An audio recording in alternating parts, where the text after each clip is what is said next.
Assalamualaikum warahmatullahi wabarakatuh. Selamat siang semuanya. Yang kami hormati Ibu Arianti selaku dosen pengampu mata kuliah Sosiologi Hukum.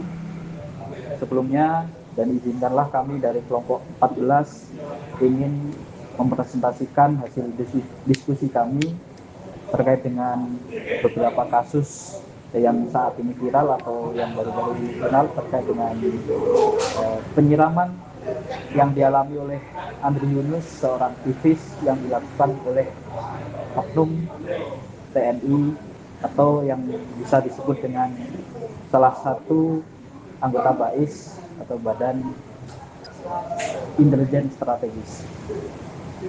Baik, langsung saja sebelum memulai diskusi pada siang hari ini, perkenalkan saya sendiri selaku moderator atas nama Yuda Saputra dengan NIM 257.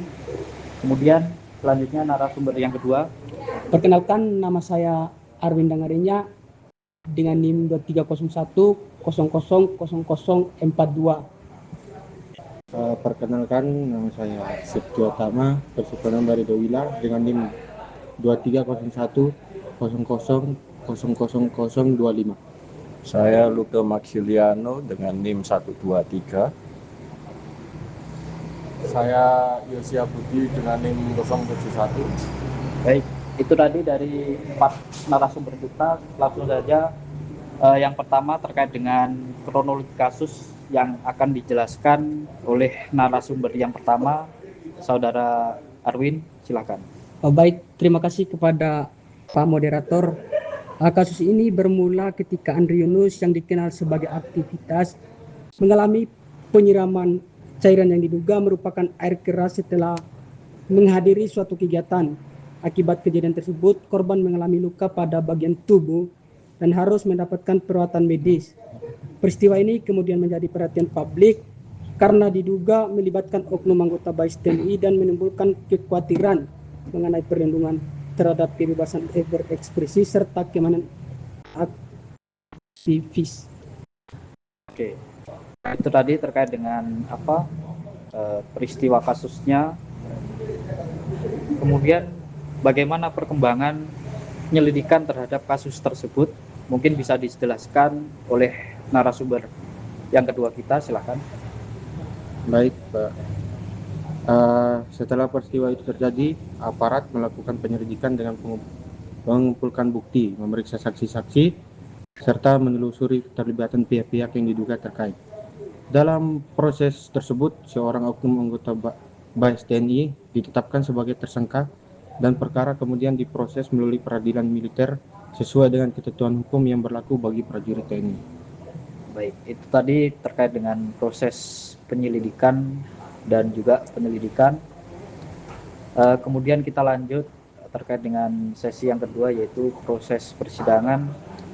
Mungkin di proses persidangan bisa dijelaskan oleh narasumber yang ketiga kita, mungkin bisa dijelaskan. Baik, persidangan dilakukan di pengadilan militer. Jaksa militer menghadiahkan berbagai alat bukti, termasuk keterangan saksi, hasil visum, dan bukti lainnya untuk membuktikan dakwaan terhadap terdakwa.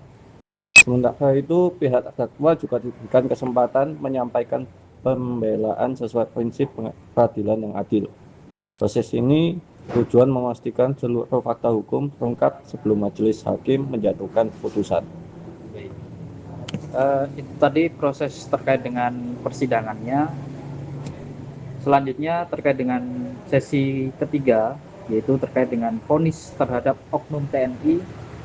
Mungkin bisa langsung dijelaskan oleh narasumber yang keempat kita. Mungkin silakan. Baik, saya akan menjelaskan. Majelis Hakim Militer akhirnya menjatuhkan vonis kepada oknum anggota BAIS TNI yang terdiri dari 1. Sersan 2 Edi Sudarko, vonis 3 tahun. 2. Letnan 1 Budi Herianto, vonis 2,5 tahun. penjara.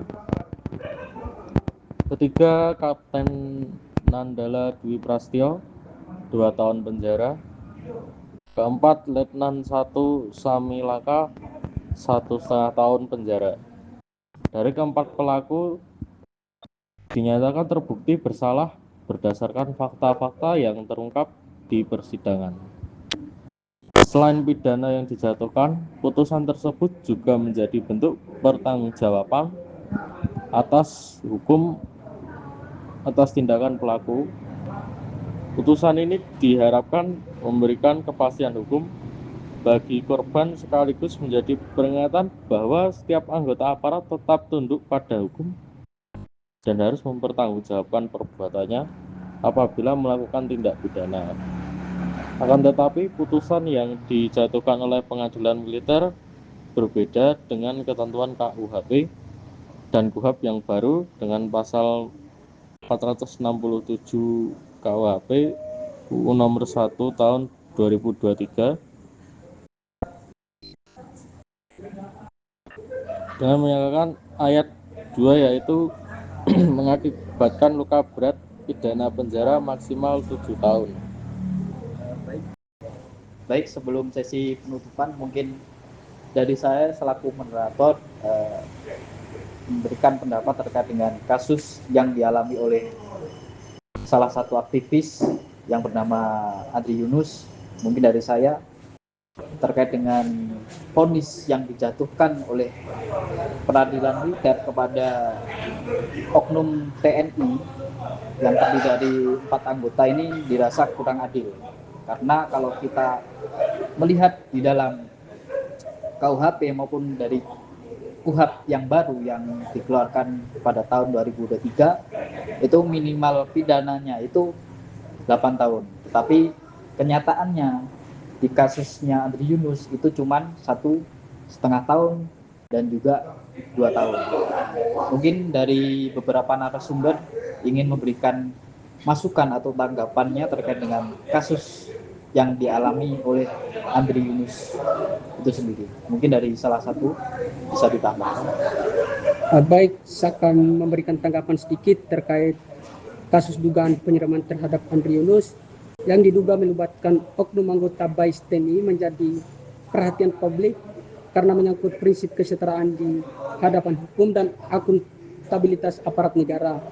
Lalu proses penegakan hukum harus dilaksanakan secara profesional, transparan, berdasarkan alat bukti yang sah, tanpa intervensi maupun perlakuan istimewa. Lalu apabila pengadilan telah menjatuhkan vonis, putusan tersebut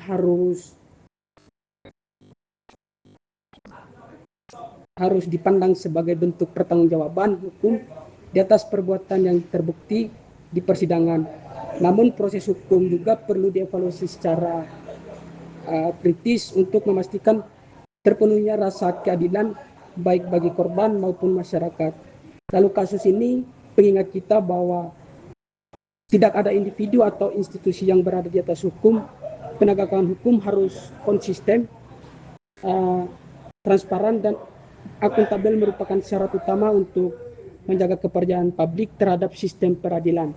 Mungkin itu dari saya kembalikan ke moderator. Baik, terima kasih terkait dengan pendapatnya dari salah satu narasumber. Mungkin dari teman-teman ada masukan lagi. Kalau dirasa sudah cukup, mungkin saya lanjut di sesi penutupan. Vonis hukuman yang dijatuhkan kepada oknum TNI ya terkait dengan penyiraman yang dialami oleh seorang aktivis yang bernama Andri Yunus. Mungkin dari itu tadi terkait dengan diskusi pada sore hari ini terkait dengan peristiwa yang dialami oleh Andri Yunus. Mungkin itu saja. Saya selaku moderator izinkanlah menutup podcast pada sore hari ini. Terima kasih kepada seluruh narasumber atas penjelasannya. Dari pembahasan hari ini dapat disimpulkan bahwasannya kasus penyiraman terhadap Andri Yunus menjadi perhatian publik karena menyangkut dugaan keterlibatan aparat negara. Kemudian kronologi kasus ini menunjukkan bahwa adanya tindak kekerasan yang berujung pada proses hukum melalui peradilan militer. Putusan yang dijatuhkan kepada pelaku merupakan bagian dari upaya penegakan hukum dan akuntabilitas. Yang terakhir, semoga kasus ini menjadi pelajaran penting mengenai pentingnya supremasi hukum, perlindungan hak asasi manusia, dan profesionalisme aparat negara. Sekian dari kami kelompok 14, izinkanlah kami undur diri. Sekian, Assalamualaikum warahmatullahi wabarakatuh. Berapa menit?